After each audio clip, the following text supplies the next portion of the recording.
Welcome to the Kind of Love Podcast. Conversations about reframing your story from the kind of love you don't want to the love you do want. I'm your coach, Aaron Tosti. Are you getting the kind of love you're looking for?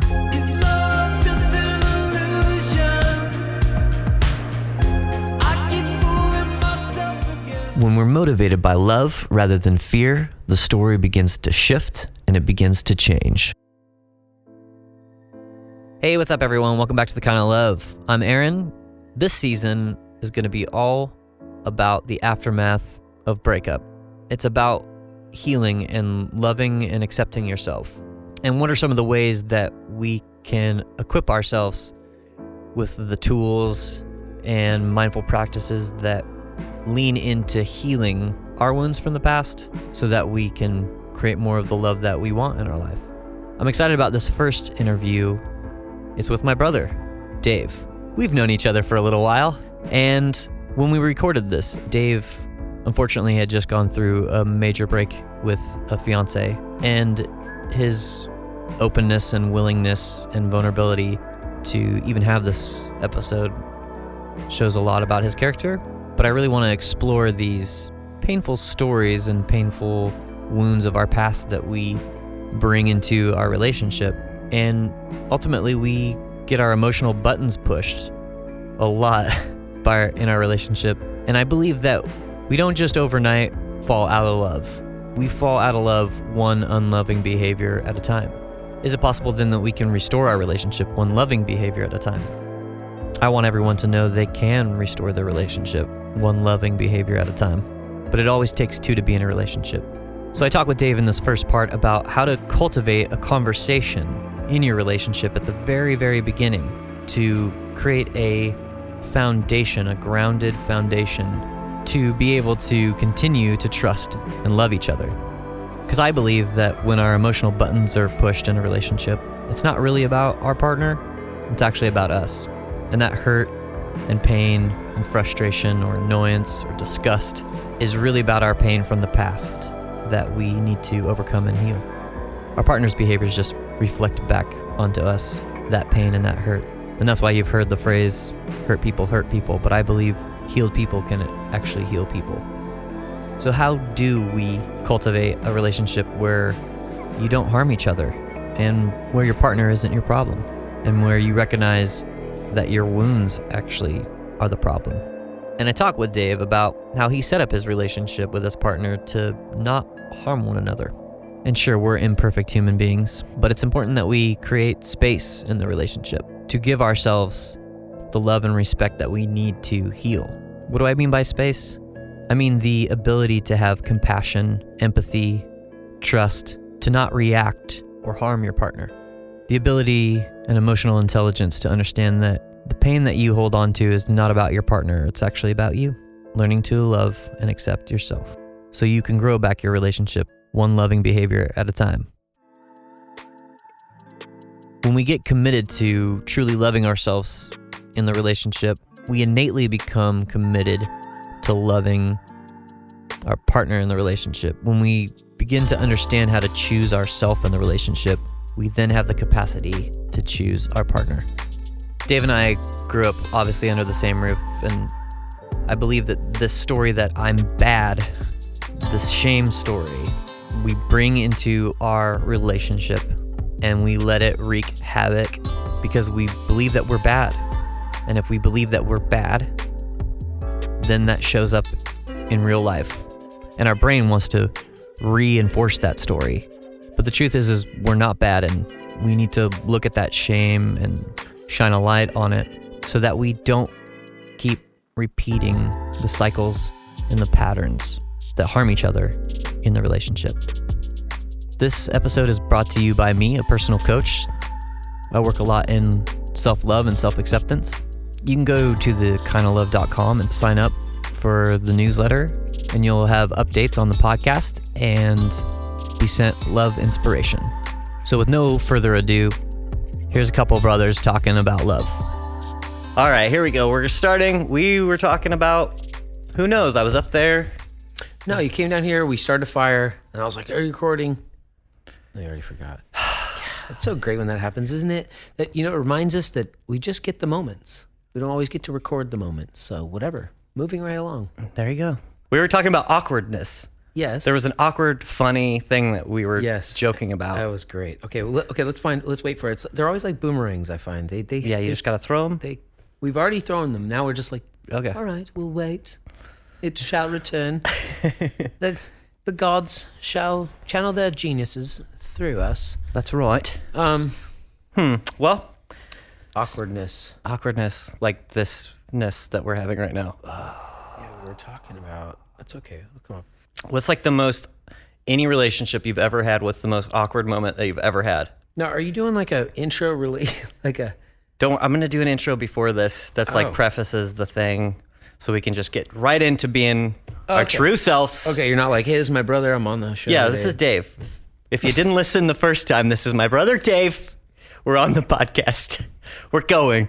He told me to roll like 15 minutes ago when we were setting up mics, but now, hey, just so you know, in case you haven't been listening for the last 30 minutes. What's so dumb is that we were recording and we recorded what we said probably, and therefore we can just go back and listen to it, which is the reason that I suggested recording the podcast. Right. No, when I was up there and I wasn't recording yet, we were talking about something funny.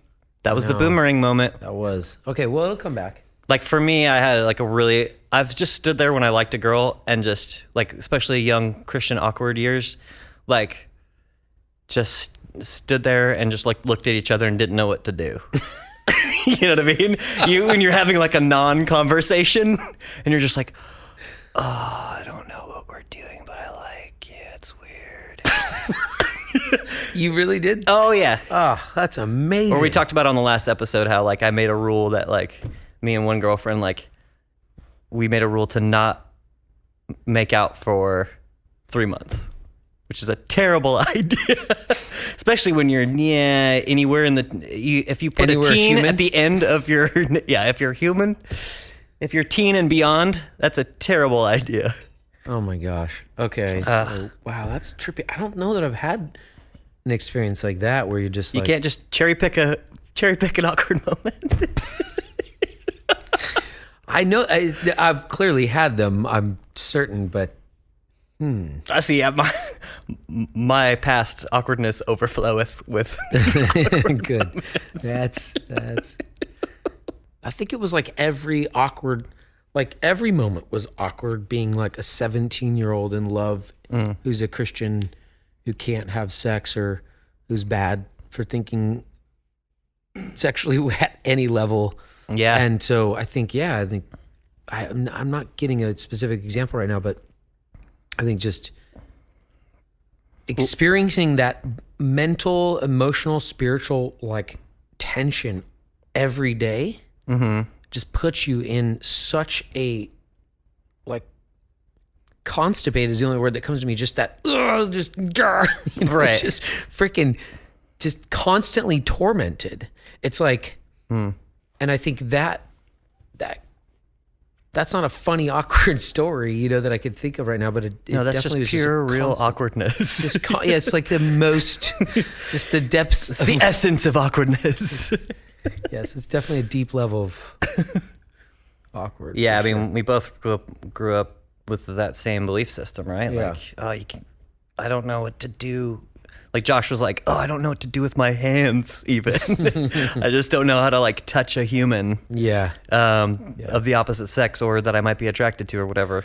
Yeah, it's like the hesitation is there and the awkwardness and you're overthinking it all because all you've heard, if you're you or me or maybe Josh too, is that this is just bad. You should not be doing this. So when you have this urge, your literal hands like wanting to move towards someone to like put your hand on their leg or touch their arm or whatever, hold their hand, or whatever, and you're just glitching the whole time. Right. And that is just hell, man. It's torture. Such torture. And so just doesn't seem helpful at any level. Well, especially when you're an affectionate person. Yeah. Right? And you need like, I think both you and I are affectionate people. Like, if that's your love language, if you will, you're teaching yourself to actually deprive yourself of something that is innately something you want. Yeah. You're being trained at an early age to go, I don't want this, or I can't have this thing, right? I'm bad for it. and I'm bad for it, which is ultimately the worst. Shame. Yeah, because we can have a lot of stories, but shame is ultimately the worst. Because if we feel bad for doing something, we're either going to do the thing and feel bad about it, or we're just going to completely avoid it altogether, and then suppress that thing. Right. That's what I was going to say, is to tie into that, is that I would argue, oh yeah, like my need for affection, my belief that says, dude, touch is for me. I like Right. this a lot. I need this. I want this. That in itself there's some part of that that's come from the upbringing that says you can't touch people. If you're sinful, you're evil, you're bad, you're Right. too sexual. That's taking. You're taking from. When you're just like, no, I just wanted to like hold her hand, like it would be cool. Like Right. I heard that people do this and it feels cool. Right. And instead, if you hold hands, and you're gonna be like, in like having German dungeon sex. It's like, how does it jump from that? just like all of a sudden you're gonna be in like this like damp, cold, like musty dungeon in like somewhere. That's so funny. In like Dusseldorf, just like just kidding. Like Well, we got to the weird, awkward part. just like gently flogged for days on end, just where it's just like, make it stop. Oh, man. And that's what's gonna happen. And then shortly after that moment, you'll be in hell. Just like those hold hands, German dungeon in sex. Dusseldorf, hell, fire, Fire, sorry. like a fire end. Punished forever. The end of the beginning of forever. Oh gosh. Yep. Well, yeah, I actually felt like bad for even thinking about it. Like, that's what I was taught. It's like, if you even think about a girl in the wrong way, you're going to hell. Well, right. So that's what I'm saying. Like, that's Yeah. the ultimate place of the beginning of, that's the root of glitch, the life of glitch, where you're just constantly, oh God, no, don't do that. Don't do that one. Do it. Is it Oh, okay? I'm bad again. Oh, I'm bad. I'm bad. I'm bad. So I'm like, bad. I don't know. I'm an analytical person, and so I was just like, You well, at wouldn't what say. point? Analysis paralysis. But I was like, like, at what point, like, do you hold the hand? Do you touch? Are you cool with touch it, Dave? Dave, I'm just trying to mess with you, dude. yeah. Dave has a thing It's a that thing. looks like lip balm. Or a small, It looks like a mini tampon. Let's be honest. or, yes. Other things.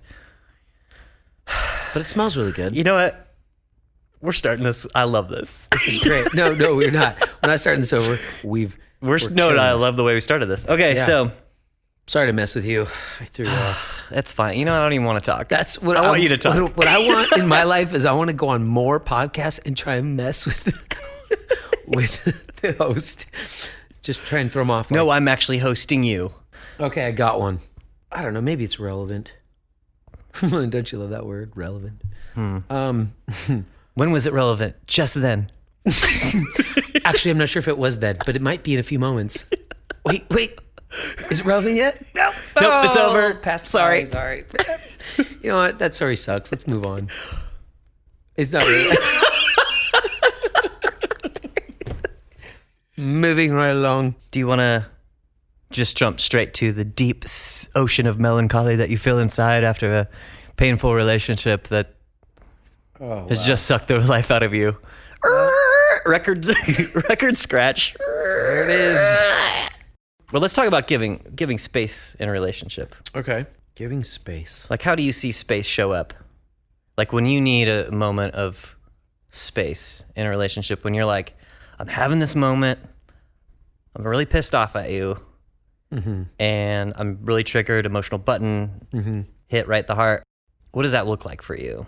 Yeah, I think that's a good question. I think that it's, first of all, I think it's really helpful to have this conversation distinguished between both people, so that you can just acknowledge, like, hey, I need some space. I'm like super pissed off. Right. And, And this is not about you.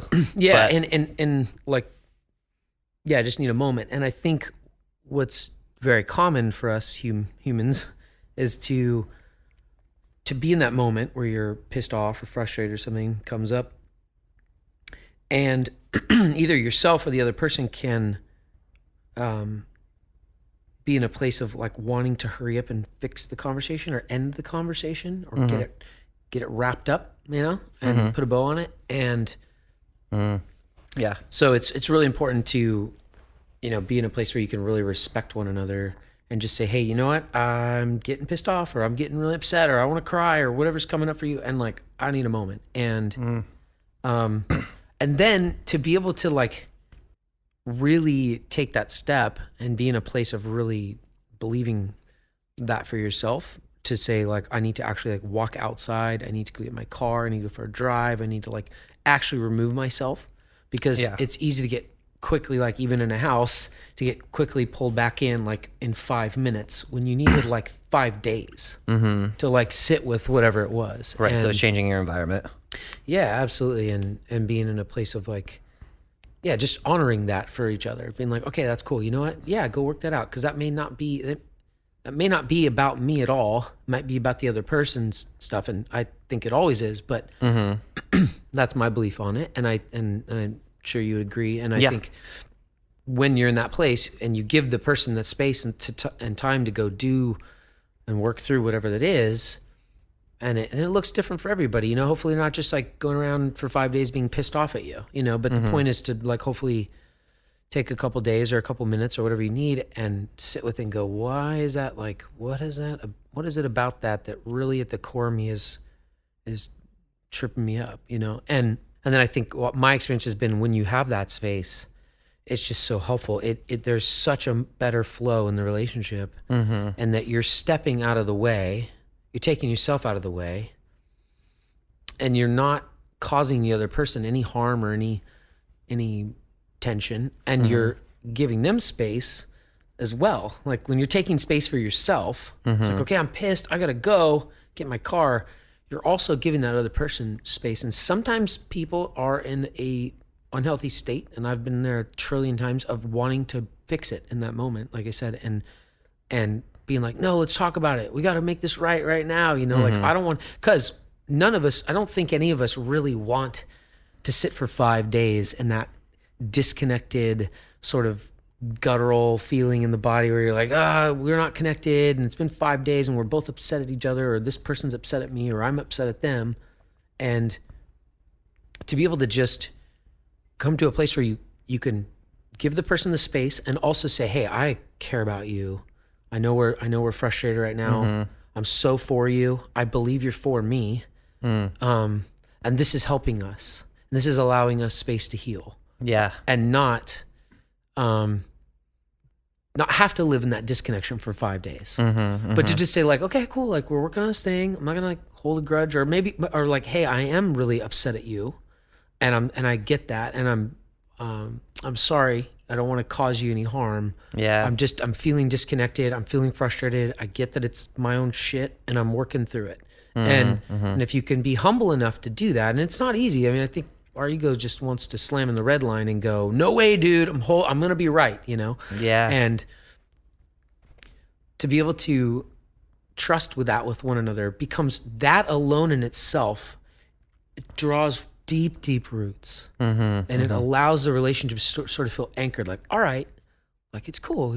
She's got to work on her thing, or he's got to work on his thing. And I just need to go deeply breathe for a few minutes, or a few days, or a few weeks, or whatever it is. And sometimes you need other help. You need someone to step in and kind of be there as a voice, sounding board, that sort of thing. So Yeah. So I want to ask you actually, there's been some maybe people I've dated shortly that I kind of got there with that foundation, but I haven't really had a long lasting relationship yet that has really had that. And I think that if I had that, the conversation would be different. I don't know if it would have worked out, but the conversation would be different, right? And we would have done a lot. It would have been less messy and less harmful if I had realized, this thing that I just did, or this thing that I'm feeling is strictly about me. This trigger, or this emotional pain that I'm feeling right now is just a trigger. It's not about them. How did you really establish that at the beginning of your relationship?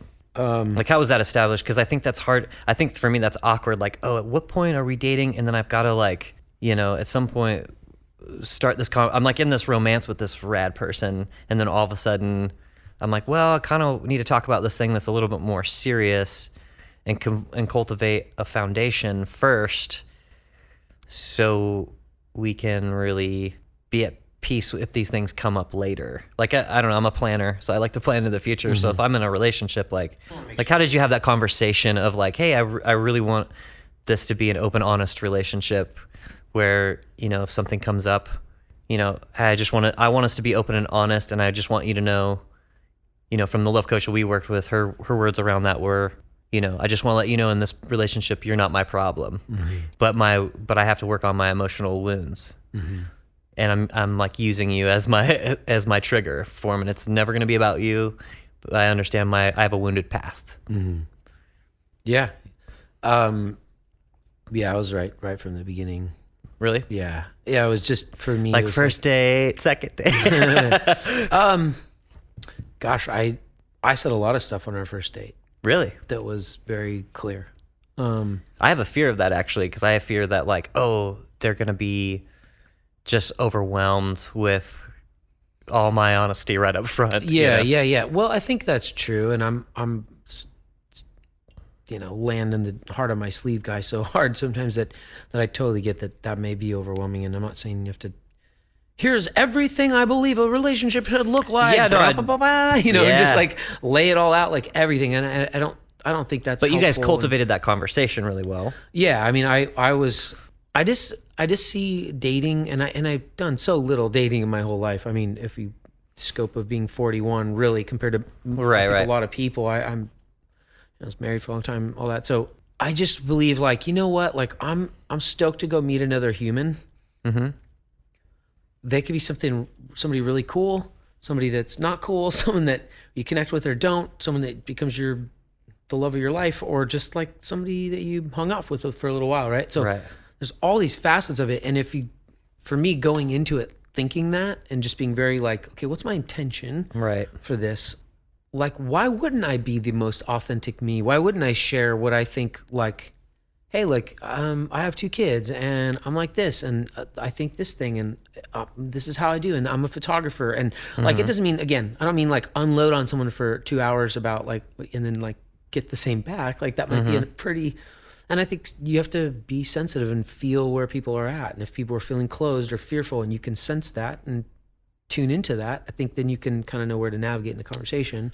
And so I think for me, it was about just being like, hey, like one of the things I said was, I'm not a game guy. I'm not going to play a game. Yeah, that's so great. I'm straight up. And like, if I text you or call you or reach out to you, like, it's because I'm really thinking about you and I want to, and I'm not going to, and if I don't for 2 days, it's not because I'm like trying to like, well, you should wait like 2 days psychologically to like, you know, it's like so dumb. Like, yeah, Just sure. be honest about you and your Just like, intentions. this is how I roll. And if it is like, yeah, I don't ever look at my phone and I don't really text people, and I might get back to you in 3 weeks. Well, cool. Just tell them that too. Right. You know, like, it's no bad. Like, just be pure and true, and like at the best you can. And I think that at least you're not gonna bullshit mask each other for like 2 months dating casually. It's like, why? Like, we're only here for a little bit, man. So like, why not? To me, I just go like, why not just be like, yeah, that's what I'm into. What are you into? Oh, cool. That's how I roll. Like, I'm honest. I'm truthful. This is what I value in my life, whatever. And again, enough for someone to get the essence of like, oh, okay, I see you. This is how you roll. And am I feeling that? And if not, all right, cool. You know? And so I think that foundation that we had from the start was like, I mean, it was simple things like, hey, I'll never cheat on you. I'll never harm you that way. And if for some reason I'm like so attracted to someone else, like, I'm committed to honesty, and I will just tell you, hey, I'm really attracted to this person, and that's coming up for me, and I've sat with it enough to know why. I've explored it, or I've talked to a therapist, or I've whatever help, or however you go about that process, journaled about it, etc., to say like, yeah, I think I'm not sure about this relationship right now, because I think I might need to like go interact with this other person and, whatever, right? And that may look like leaving the relationship, or if it's a dating relationship and it's not committed, then maybe that's okay, or like whatever, right? But like be honest. And I think especially when you're in a committed, like monogamous relationship, you're like, okay, my intention is to do zero harm. I'm pretty sure I'm going to do some because I'm human. And hopefully not a lot, but I'm going to be constantly checking on that. And that's one of those ways is like, I'm going to be honest with you. I'm going to do my best to be as honest, because that's the downfall of every relationship is lack of miscommunication. Yeah. Well, and lack of honesty in Right. that. If you can't be your authentic self up front. So just like red flag warning, if you're like dating someone that's not having that conversation with you and you don't feel like you can be honest up front, like you probably should, or get out, Yeah. I think getting clear about what we want in a relationship, and just, okay, who do I want to be? First, who do I want to be in the relationship? And that's obviously going to dictate probably a lot, most likely, about what you'd like back, and it'll give you a clear sense of like, yeah, if I want to be honest with people, I probably would prefer it for people to be really honest with me and not be liars, whatever.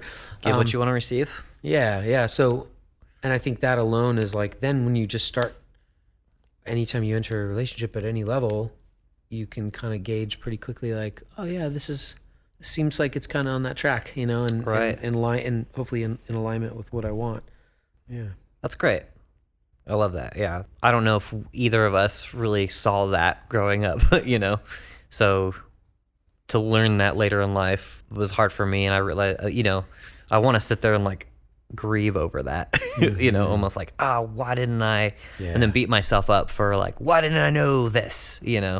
And when it was pretty simple, but there was a lot internally going on, that held me back from having those just open, real conversations that need to be navigated kind of at the beginning of a relationship, Yeah, I think it's like, now I'm like, okay, what do I want to tell, the kids? What do I want to tell my kids about relationships? Like how to operate within them, and like what will be the most healthy for you, and those things that you're talking about that we didn't quite experience. I think our parents did the best they could with what they had, and that's that. And also, there's a lot of stuff in there that's just like, okay, I got taught a certain way that's not necessarily healthy, and that's okay. No bad on them, love you. And yeah, I totally get that. I've had a lot of that where I'm like, gosh, I can't believe I haven't known this, or why don't I know this, is really essentially the thing. And but we learn it when we learn it. And yeah. We're all big babies walking around.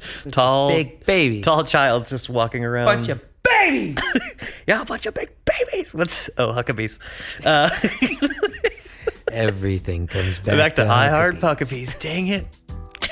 But also, very funny movie. So yeah, we are a bunch of big babies walking around. Tall children that have grown up. We're grown-up kids, and we're learning. We're always learning, and we come into this world innocent, and then we fall down and we get back up again. Then we fall down and we get back up again. So we're all learning how to walk. Every person, each and every one of us. And the codependent person wants to get into a relationship and think that they can fix or solve or save the other person from their problems. But this is where the mirror really comes back in, is when we see our partner as ourself, or we see our neighbor as ourself, then we're able to look inside ourselves and save ourselves first. Save ourselves from our own pain and suffering. And that begins by telling ourselves the truth. That begins by awareness. And so I love that Dave set up his last relationship to be a safe place and to learn and to grow as partners. And unfortunately, the relationship ended. And that's okay, because if we go into relationships trying to understand ourselves better and grow in the relationship, then we gain the capacity to love each other more and more. Part 2 of this interview with my brother David is actually going to be about detaching from a partner and learning to heal and becoming more aware after the breakup. What's the aftermath look like? You know, oftentimes we get into relationships, we fall in love, and then it just seems like out of nowhere, something changes, or maybe we see patterns that loop around and come back, and we get exhausted from those patterns that kind of repeat and resurface. That looks different for everybody. But no matter what side of the breakup we're on, whether we feel like that person changed or we lost ourselves, it's still confusing and frustrating. But the more we come to clarity and truth about ourselves and begin to love and accept ourselves, the more we have capacity to love somebody else in a relationship, and then we bring that into our next relationship. So even though a relationship may not last, we can see our partner as somewhat of a gift to teach us more about ourselves. We can see our judgments about our partner as something they need to work on, or we could see the judgments in our partner as a reflection in ourselves to heal ourselves more. And in this next interview with Dave, we're going to talk about holding space for yourself after the breakup, because there's a grieving process that happens, and a lot of times people want that quick fix or that cure and get back to normal and act like everything's okay, but that's the exact moment that it's time to become really aware of what happened in the relationship, examine that and heal and change those behaviors and change those patterns, and look inside yourself and see what you created in the relationship that was harmful and change that about yourself. Thank you so much for listening to the Kind of Love podcast. This episode and many episodes to come are brought to you by me. I'm a personal coach that deals with love and self-acceptance. You can visit thekindoflove.com and download a free PDF on coming to more self-awareness and more self-love and more self-acceptance, and follow me and hear updates on this podcast. If you dig the music on this podcast, you can also go to my promotions page at thekindoflove.com/promo and get 10% off of unlimited licensable music from Soundstripe Music. Thanks so much again for listening. I'm your coach, Aaron. Best of love to you.